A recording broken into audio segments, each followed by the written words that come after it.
Assalamualaikum warahmatullahi wabarakatuh. Hai Sobat Balatkop, perkenalkan saya Khalid Hadi Pranowo. Saat ini saya sebagai pelaku bisnis di industri kreatif dan saya sebagai Direktur Keuangan Impala Network dan Independent Consultant di bisnis dan keuangan.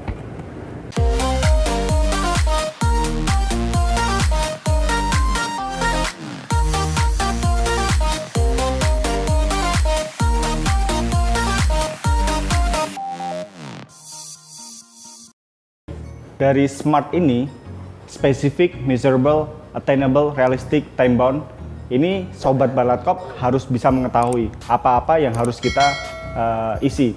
Kita sudah menyediakan template-nya, nanti bisa diisi satu persatu. Kita akan menggunakan contoh, salah satu usaha, kita ambil contoh adalah usaha konveksi ya. Jadi dalam menentukan maksud dan tujuan ini, usaha konveksi ini dia harus mengetahui spesifiknya itu apa sih. Usaha konveksi ini dia ingin memiliki mesin jahit yang baru ya, mungkin sebelumnya mesin jahit yang sudah ada ini ingin ditingkatkan karena kapasitas produksinya meningkat atau pesanannya sudah meningkat, atau mungkin mesin jahit yang dibutuhkan itu tipe yang berbeda supaya market yang dicapai itu bisa lebih banyak ya. Jadi kita harus tahu mesin jahitnya apa, spesifiknya, tipenya apa, dan macam-macam perlengkapan yang lainnya itu apa saja. Bisa di-list satu persatu. Yang kedua adalah angka yang terukur atau measurable itu. Kita harus mengetahui dengan jumlah perlengkapan yang tadi sudah di-list atau mesin jahit yang spesifikasinya kita sudah tahu dan jumlahnya kita sudah tahu, total harganya berapa. Kita sebagai contoh andaikan itu mungkin 50 juta ya, 50 juta. Jadi 50 juta ini adalah angka yang nanti akan kita ukur supaya kita bisa mencapai ke sana. Yang ketiga adalah attainable. Jadi kita harus mengetahui cara-cara supaya kita bisa mendapatkan mesin jahit itu dengan harga 50 juta itu. Jadi apa-apa saja yang harus kita ketahui, langkah-langkah apa saja yang harus kita lakukan. Mungkin yang pertama adalah kita bisa melakukan pembelanjaan atau mencadangkan dari dana yang sebelumnya kita sudah dapat profitnya dari bisnis yang sudah kita lakukan secara umum, atau kita juga bisa mendapatkan permodalan dengan cara mengikuti mitra binaan.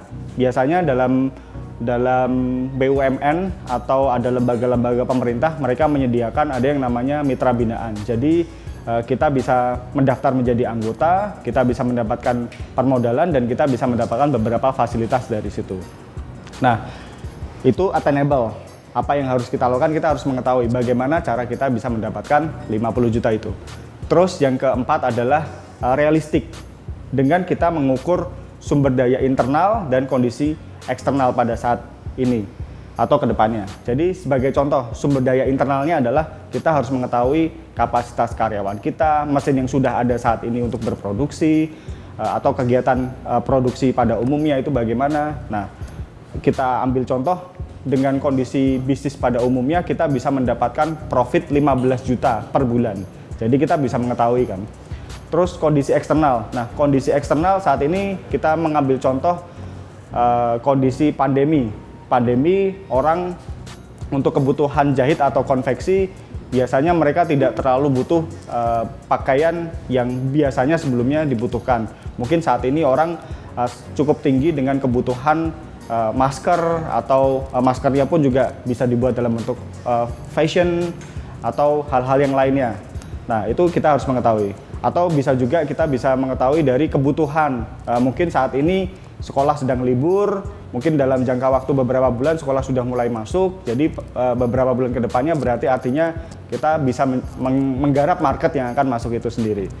Terus dengan kondisi eksternal saat ini ya, mungkin the new normal ini bisa menjadi salah satu acuan juga. Kira-kira kebutuhan apa yang bisa kita support untuk bisa menjalankan aktivitas bisnis tersebut. Terus yang kelima adalah time bound, waktu yang dibutuhkan. Jadi sebagai contoh, tadi kita sudah mengetahui net profit kita adalah 15 juta per bulan, sedangkan target kita adalah 50 juta dengan spesifikasi mesin dan perlengkapan yang sudah kita list tadi. Nah, kita kurang lebih bisa mengetahui, oh berarti 6 bulan yang kurang lebih bisa kita butuhkan. Dengan cara adalah 10 juta dialokasikan untuk pembelian mesin, 5 juta untuk dana cadangan di setiap bulannya. Jadi 10 juta dari net profit yang 15 juta ini kita gunakan, kita masukkan ke dalam kantong kas untuk pembelian mesin. Kemudian 5 juta kita tetap mencadangkan. Artinya apa? Kita tetap harus mencadangkan segala profit yang masuk ke dalam perusahaan. Setelah kita sudah menentukan maksud dan tujuan dengan menggunakan smart strategi tadi, kita harus membuat rencana anggaran. Jadi dengan kita membuat perencanaan anggaran ini, kita bisa mengetahui berapa jumlah biaya yang nanti akan keluar di masa yang akan datang dan berapa prediksi pemasukan yang dibutuhkan untuk perusahaan kita supaya kita bisa mendapatkan maksud dan tujuan tadi. Nah, yang pertama kita harus mengetahui dari sisi biaya yang harus dikeluarkan. Jadi pengeluaran ini adalah sejumlah uang atau upaya yang dikeluarkan untuk menciptakan produk. Ini kita bagi menjadi dua, ada fixed cost dan variable cost. Fixed cost adalah biaya yang dikeluarkan dan tidak berubah atau terkena pengaruh terhadap jumlah produksi. Jadi ya dalam jangka waktu 1 bulan ya biaya yang tadi itu tetap akan dikeluarkan dengan naik atau turunnya jumlah produksi. Nah, sedangkan yang kedua adalah variable cost. Jadi biaya yang dikeluarkan sesuai dengan jumlah produksi yang dihasilkan. Nah, dalam variable cost ini menjadi salah satu poin yang harus kita cermati karena nanti kita harus bisa menentukan margin cost-nya. Margin cost ini adalah batas seberapa banyak atau minimalkah kita harus membuat produksi. Jadi kalau kita membuat produksi, batas minimalnya supaya perusahaan masih tetap profit kita harus mengetahui fixed cost dan variable cost untuk menghasilkan marginal cost. Nah, sebagai contoh untuk membuat perencanaan anggaran, kita harus bisa mengandai-andaikan dan kita harus bisa membuat maksud dan tujuan yang tadi. Nah, yang pertama kita harus membayangkan bagaimana sih bisnis kita yang ideal ini? Apakah bisnis kita nanti jalannya akan ke market di dalam negeri atau marketnya ke luar negeri? Yang kedua adalah kita harus mengetahui operational expenses atau artinya biaya operasional. Yang kita maksud tadi adalah variable cost dan fixed cost tadi. Dan untuk menjalankan operational expenses tadi atau biaya operasional tadi, kita harus mengetahui jumlah modal yang harus kita keluarkan atau dibutuhkan. Kita menyebutnya capital expenses. Dan kita juga harus bisa mengetahui jumlah revenue yang harus kita keluarkan. Ada fungsi yang biasanya para pelaku bisnis atau UMKM mereka salah mengartikannya. Biasanya kalau saya ketemu dengan para pelaku bisnis UMKM, ketika saya tanya, ada pengelola keuangannya nggak? Oh ada, dia ini administratifnya dan dia mengelola keuangan dan accountingnya. Padahal sebenarnya fungsi keuangan itu jauh lebih besar dari itu. Jadi hubungannya ada para pelaku ekonominya dan para accountingnya. Jadi sebagai contoh adalah dalam melakukan accounting ini ya mereka harus bisa mencatat dan membukukan. Sedangkan dari melaporkannya ini tidak harus dari sisi accounting. Jadi bisa dilakukan oleh fungsi keuangan.